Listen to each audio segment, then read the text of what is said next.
was at a party at Diddy crib in LA. This was the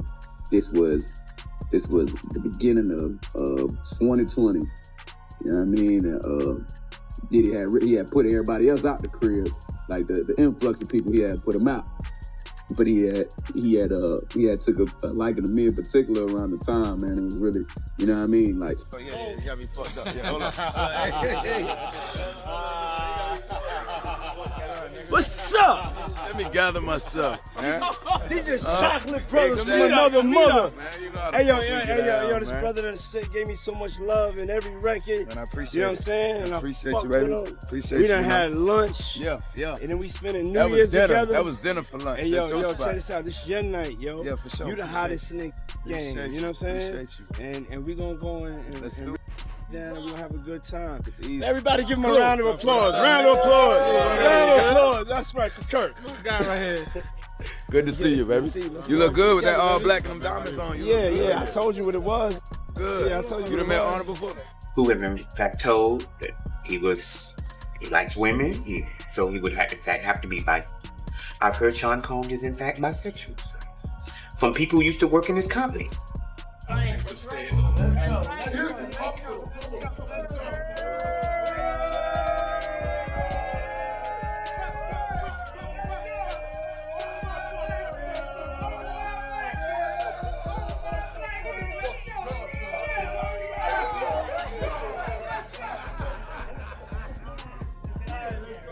Everyone and their mama thought Busta Rhymes and DaBaby was in the studio cooking hits, but turns out they was in Diddy's crib getting cooked themselves. Yeah, Busta and DaBaby been in the game a long time, but what they were doing at Diddy's, party ain't no collab, but pipe for pay type beat allegedly. And now, according to Talk on the Street, some of them party footage is resurfacing, starting with DaBaby. If you've been keeping up with the industry talk, you know the rumors about him being DL ain't new. It's been bubbling for years, right from the start of his career. And now with some resurfacing evidence tying rappers who rolled hard with Diddy to allegedly being his boys, folks are connecting the dots real quick. Word going around is DaBaby might have done more than just raps for industry favors. Y'all remember when DaBaby kind of ratted on himself? Dude was bragging about being at some real exclusive Diddy party with Beyonce and Jay-Z early in 2020, talking about how Diddy had taken a very big interest in him. If only he knew what kind of interest Diddy was showing him. I was at a party at Diddy crib in LA. This was the beginning of 2020. You know what I mean? And Diddy had put everybody else out the crib, like the influx of people he had put them out. But he had took a liking to me in particular around the time, man. It was really, you know what I mean? He received another exclusive invitation to one of Diddy's private parties and eventually became a familiar presence there. Some believe this environment contributed to his erratic behavior during that time. If you followed his career or what's left of it, you've probably noticed his ongoing decline. One clear example was the Tampa Bay concert, where DaBaby punched a female fan while heading to the stage, reportedly because she pointed her phone's flashlight in his eyes.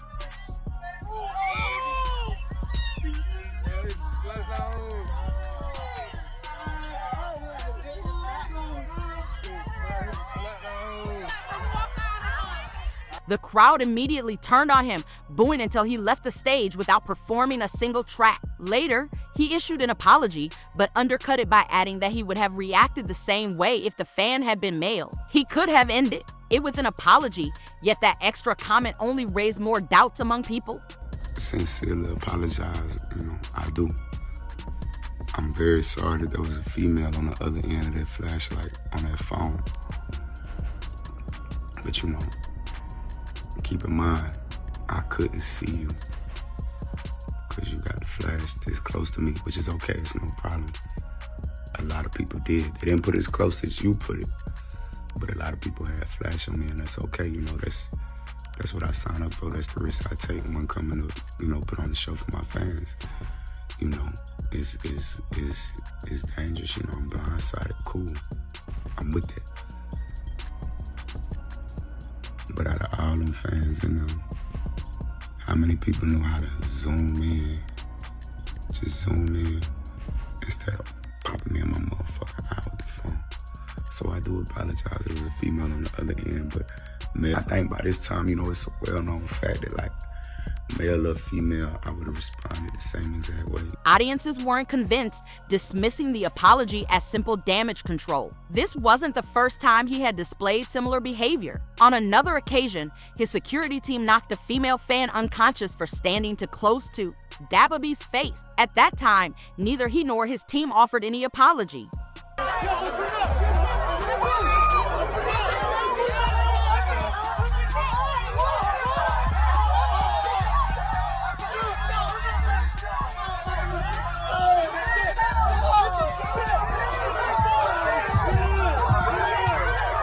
People began noticing a pattern, the same domineering, aggressive energy when dealing with women, but a noticeably subdued approach when confronted by men. These observations echoed the sentiment Nicki Minaj hinted at about Meek Mill back in 2020 when she posted that infamous tweet, "You beat your own sister and taped it, spit on her and taped it, me in front of your mother and sent her to the hospital. Drake's D made you feel tough again. Move on." And if you've been following Diddy's scandals and legal troubles over the past year, you'll know one name that repeatedly surfaced: Meek Mill. Rumors spread that he was Diddy's close favorite. Now, people are drawing comparisons, saying he's been moving with the same down-low energy as DaBaby. The situation escalated further when old footage resurfaced showing DaBaby and Diddy outside a club on New Year's Day. In the clip, Diddy called him chocolate and DaBaby responded by calling him baby. Yeah, hold on. What's up? Let me gather myself, man. These just chocolate brothers from another mother. Hey, yo, this brother that gave me so much love in every record. And I appreciate it. You know what I'm saying? And I appreciate you, baby. Appreciate you. We done had lunch. Yeah. And then we spent a New Year's together. That was dinner for lunch. Hey, yo, check this out. This is your night, yo. Yeah, for sure. You the hottest nigga gang. You know what I'm saying? Appreciate you. And we gonna go and Let's do it. down and we're gonna have a good time. It's easy. Everybody give him a round of applause. Round of applause. Round of applause. That's right for Kurt. This guy right here. Good to see you, baby. You look good with that all black and them diamonds on you. Yeah. I told you what it was. Good. Yeah, I told you. You done met honorable. People began saying the interaction gave off clear down-low vibes. To put it plainly, most found it unusual. As one user pointed out, what grown man casually refers to another man as chocolate? Don't call no other man something edible like chocolate. Another hit hard, saying Diddy running through these rappers' cheeks. Then came his collaboration with Tory Lanez, which happened right after Tory was charged with a felony involving Megan Thee Stallion. The twist is that DaBaby and Megan had scored a hit just a year earlier with their track Cry Baby. Yet not long after, he released his 2023 song Boogeyman, where he not only claimed to have been intimate with Megan, but also mocked her over the Tory situation. And who can forget his infamous Rolling Loud performance when he made homophobic remarks on stage? Many quickly called it out as a reflection of inner homophobia. Put a hand in the air with a cell phone and a light on it. You special too. After that, brands and labels quickly began distancing themselves from him. His career nearly came to a standstill. The only ones who still gave him opportunities were Kanye West and 50 Cent, who allowed him to perform at their concerts. When I got canceled, I had just met 50 a week before. He was supposed to say, "Get me the f away from that." He ain't do that. Look, when you're down, you find a goddamn brother. And when you're up, you find a fake. People also haven't forgotten how he treated the mother of his child back in 2021 during a live stream. He called her a side piece and forced her out of his home with their 3-month-old baby over what seemed like a minor disagreement. Many criticized him for that, calling it unnecessary and disrespectful, particularly toward the mother of his child. It's your what? My It's side your what? shawty is a certified. Embarrassing me like that. Shawty is a certified side. Just trying to act like she ain't. No, let's take it there. Talking about side. Parents know she my side. Everybody knows she's a side. Shawty really cuckoo for Cocoa Puffs. Really Real life, man. It I'm ain't. talking for myself. I'm not defending going. myself. Because you're calling Do your me a thing. fucking crazy I'm ass not- woman I'm not on the choosing. Do internet your- trying to make me look bad because your was trying to kick me out to go to a hotel with our 3-month baby. What? Listen. What? You Listen. just gonna? I How many times got the you entire threatened night. me to leave? Shawty, can Go I ahead, do ahead. my live? No. No, go ahead, do your life. That's why the folks got to come get her out of here, man. No, I'm leaving. Trust me, I'm leaving. God, but I need my stuff is from really your house so I can leave here forever. Why do you have stuff in my house? I've been trying to get you to leave my house for a week. Get this in your house. No, I can't turn it off. I gotta clear this up.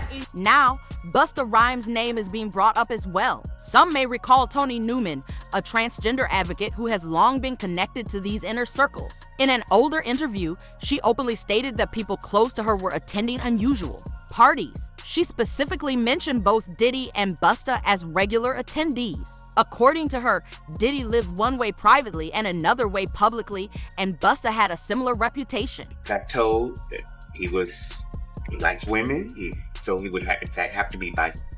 I've heard Sean Combs is in fact from people who used to work in his company. So I'm assuming I'm not Sean Combs. I'm not spoke to Sean Combs.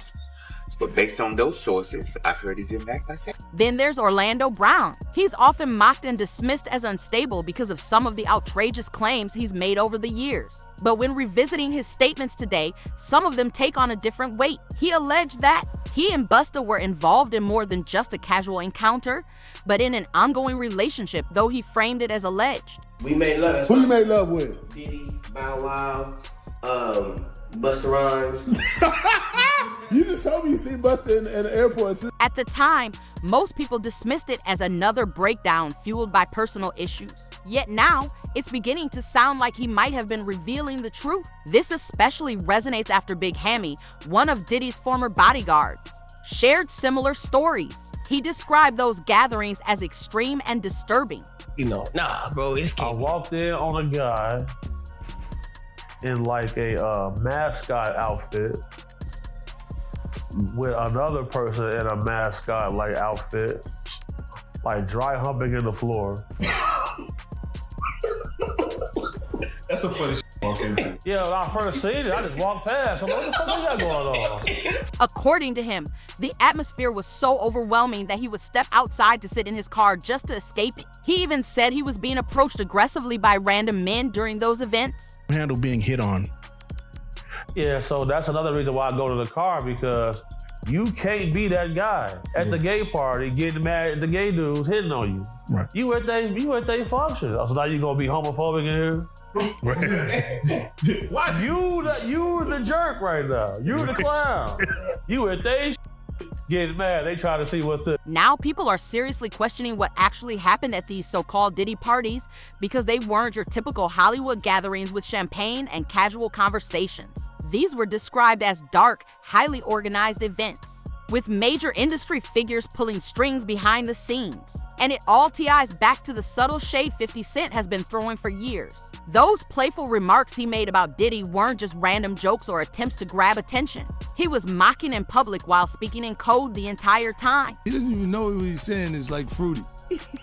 You know what I'm saying? Like, he said something fabulous and he goes, but me and you, we ain't party. Like, we need to party. What is he talking about? That's the kind of stuff. When people say that to me, I get a little uncomfortable. That's why I don't be going to the puffy parties.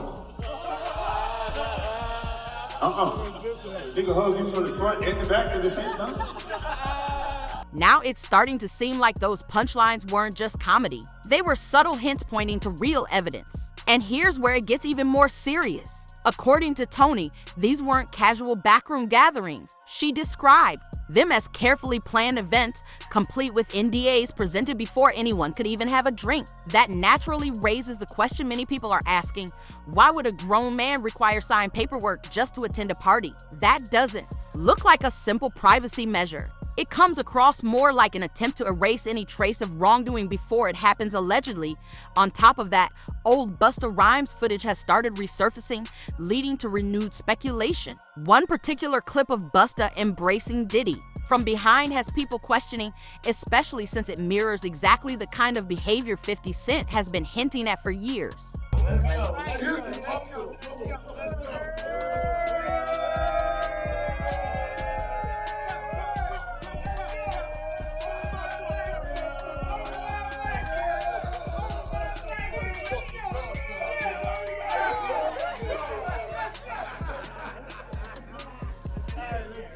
And don't even get me And then there's that clip of Busta acting oddly with Jeremy, leaning in as if to sniff him. Jeremy's expression made it clear he was uncomfortable, and the internet immediately labeled the moment suspicious.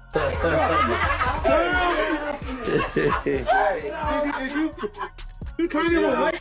He's spending a bunch of money. Where you going? Watch for the rest of the show. Okay. Where the you going? I'm fly there. You see? Nigga, you going to walk to the money with this fly. Now people online are resurfacing Busta's past incidents, including his angry reactions whenever questions about sexuality came up. From using slurs to walking out of interviews, many are calling it a textbook example of defensive behavior going overboard with hostility so no one looks into your own secrets. And with these new discussions, the puzzle pieces appear to be aligning, the same names, the same circles, the same hidden behaviors that never reach the public eye. Whispers about Busta and DaBaby at one of Diddy's alleged parties are now growing louder, with talk of a recording possibly existing. Many believe this might be more than just another rumor, especially as speculation about hidden tapes in Hollywood continues to gain traction. You're saying that there's tapes and they're being shopped? Yes, there have been people already shopping. We've heard about the tapes, but yes. The shopping thing is yes, there already have been tapes leaking around Hollywood, being shopped around to individuals in Hollywood. But one particular person contacted me. One user commented, "The way Busta hugged Diddy, he's clearly the one submitting." Another added, "I honestly believe all these rappers are gay, and I mean all of them, so the bigger question becomes, is this simply gossip spiraling online, or are some rappers truly living double lives away from the cameras?" Share your thoughts in the comments, and don't forget to like and subscribe for more stories and updates straight from the culture.